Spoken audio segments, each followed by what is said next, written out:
پیدا کیا ہے۔ فرشتوں نے جنوں جیسی دوسری مخلوق بھی دیکھی تھی جو زیادہ عقل نہیں رکھتے تھے اور خون ریزی کرتے تھے۔ فرشتوں نے اللہ سے کہا، اے اللہ، ہم تیری تسبیح، حمد اور پاکی بیان کرتے ہیں۔ کیا تو ایسی مخلوق پیدا کرے گا جو زمین میں فساد کرے گی اور خون خرابہ کرے گی؟ اس کے جواب میں اللہ نے فرمایا، جو میں جانتا ہوں وہ تم نہیں جانتے۔ فرشتوں نے آپس میں کہا کہ اللہ تعالیٰ جو بھی مخلوق پیدا کرے گا وہ ہم سے زیادہ علم نہیں رکھ سکتی۔ پھر اللہ نے آدم علیہ السلام کو علم سے نوازا اور انہیں کچھ چیزوں کے نام سکھا دیے۔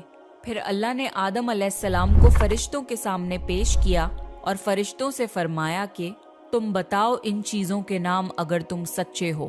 فرشتوں نے کہا کہ ہم اتنا ہی علم جانتے ہیں جتنا تو نے ہمیں سکھایا ہے، اس کے سوا ہمیں کچھ نہیں معلوم۔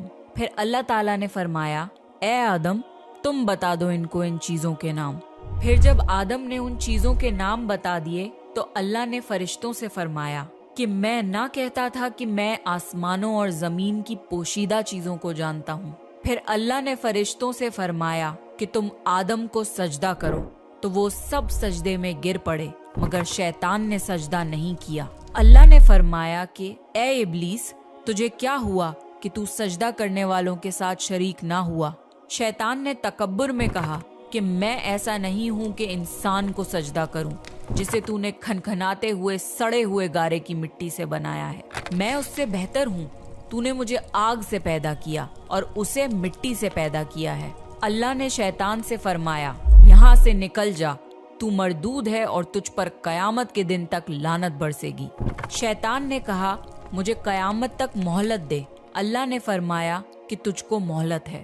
شیطان نے اللہ سے کہا کہ تو نے مجھے گمراہ کیا ہے، میں قسم کھاتا ہوں کہ میں انسان کی سیدھی راہ پر بیٹھوں گا، پھر میں ان پر حملہ کروں گا، ان کے آگے سے بھی، پیچھے سے بھی، دائیں سے بھی اور بائیں سے بھی، اور ان میں سے اکثر کو تو شکر گزار نہیں پائے گا۔ اللہ نے فرمایا، تو یہاں سے نکل جا ذلیل و خوار، جو ان میں سے تیرا کہنا مانے گا تو میں ضرور تم سب سے جہنم کو بھر دوں گا، بے شک میرے خاص بندوں پر تیرا ذرا قابو نہیں چلے گا۔ جنت کی ساری نعمتوں کے باوجود آدم علیہ السلام جنت میں اکیلا محسوس کرتے تھے۔ پھر اللہ نے حوا علیہ السلام کو بنایا تاکہ آدم علیہ السلام ان سے سکون پا سکیں۔ اللہ نے فرمایا، اے آدم، تم اور تمہاری بیوی جنت میں رہو، پھر جس جگہ سے چاہو تم دونوں کھاؤ، لیکن اس درخت کے پاس مت جانا ورنہ تم ظالموں میں سے ہو جاؤ گے۔